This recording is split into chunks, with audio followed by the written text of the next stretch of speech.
What up? This is Dream, and I made this video to show you guys how I play Mercy, and maybe you guys can learn a few new things.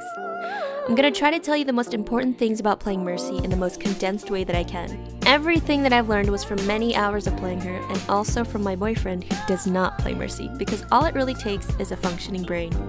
First thing that I'll start off with is settings. Settings are a personal preference, but this is what I have and what works best for me.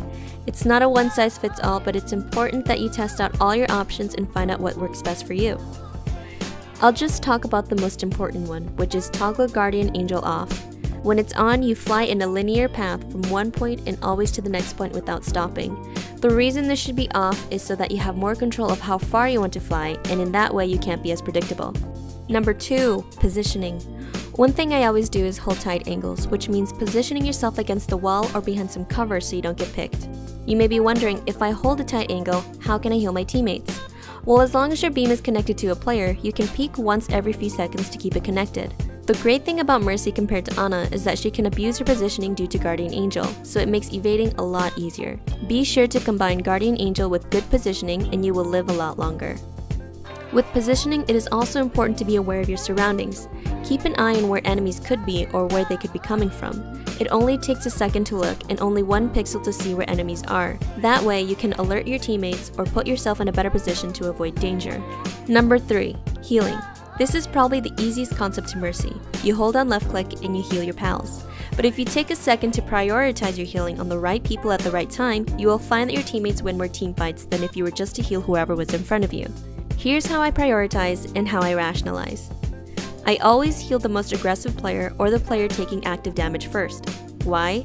Because they are in immediate danger and need to be kept up compared to the rest of the teammates. There's a bit of leeway depending on how safe it is to heal them without killing yourself or how much health they have, because I will always heal a 200 HP hero over a 600 HP tank, just because they will die quicker if you don't heal them, and the tanks are able to take a beating before they become critical.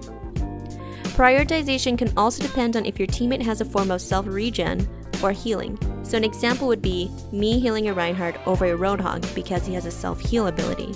Then I heal the other healer secondly, because if you're able to keep them up, your job just became a lot easier because now they're going to be 2 people keeping your team up. And also it's just the nice thing to do.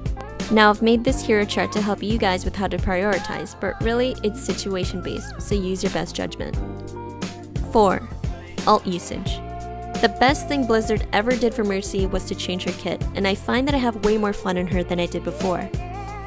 One thing I have to say is do not immediately fly into the air as you ult, because usually when you do, there will be a 76er McCree waiting to kill you. It's really based on the enemy team, so be sure to press tab to see who can and can't kill you. Also, when you're up in the air, the rule is to always be moving and be unpredictable in the way that you move. You can use Guardian Angel to help with being unpredictable, because you can fly really fast when you use it, and it makes you harder to kill. Don't be afraid to tank some damage if you need to rest some teammates or need to evade an enemy. She's constantly regenerating health, and if you are moving as I said earlier, you will be able to survive. But also, don't blow your ult in a panic because you're about to die. You do not regen that fast and you will lose your ult. Be sure to keep in clear view of where enemies can come from, enemies that can kill you, and always keep good positioning. The higher the better, and the more cover the better. Remember, any little bit of visual information helps. One thing that I don't see a lot of Mercies do is use her Guardian Angel out of spawn to get to the point faster. Again, it's a judgment call. If it's a winning fight and your team really needs a healer, use your ult from spawn and let a teammate know to give line of sight.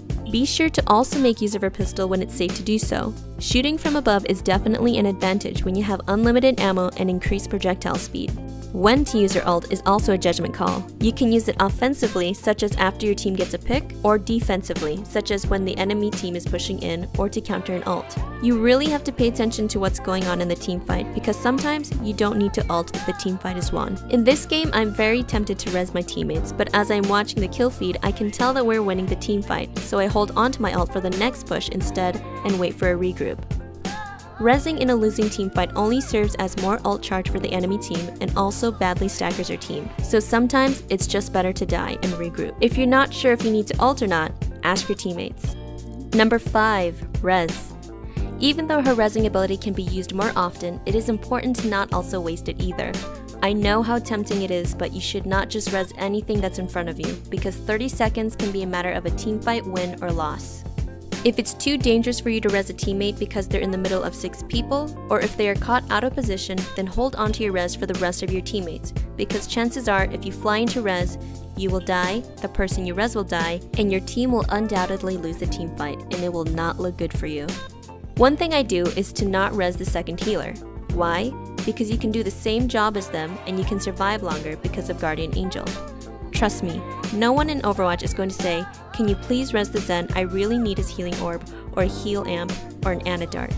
As long as your healing prioritization is good and your team is kept up, there is no reason to res another support, unless they have an ult. Make sure to make impactful reses.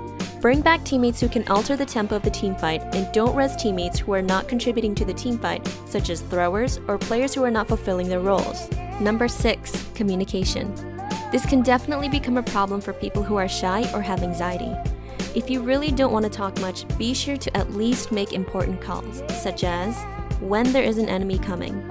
Everyone in the game is taking in information differently. Some people can't see the tracer flanking around or hear the loud footsteps of a Reaper, but if you can see and hear that, then definitely let your team know, because if your team dies to that, or you die from it, it's your fault for not calling it out when you saw it. Communicating ults with the second support to reduce the chances of using them at the same time. How I usually do this is ask what their ult percentage is, then look at the enemy team and coordinate who's going to use their ult to counter what enemy ult. When you need help. If you're constantly dying and not telling your teammates who and what you're dying to, it's your fault. Be sure to pay attention to enemies who are going to dive you and warn your teammates ahead of time that you're going to be in danger. The sooner you know, the better. Don't tell your teammates to help you when you are already 1 HP, because it's already too late. Now here are the key points to sum up everything I talked about. Settings. Find what works for you. Something that works for one person might not work for you. Positioning. Hold tight angles. Peak healing. Guardian Angel for positioning advantage. Pixel peek. Healing. Prioritize. Ultimate. Don't fly up immediately unless it's safe. Always be moving.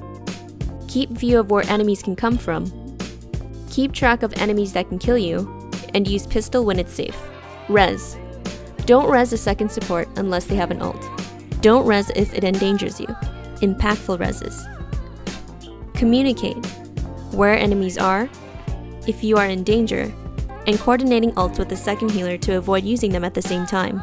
Remember, it's okay to make mistakes. Everyone makes them, and even I do.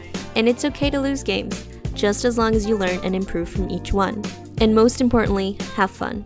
I hope this video was helpful, and I hope you were able to learn something from it. If you'd like to see more videos like these for other heroes, please let me know in the comments below, and I will definitely make more. Thanks for watching!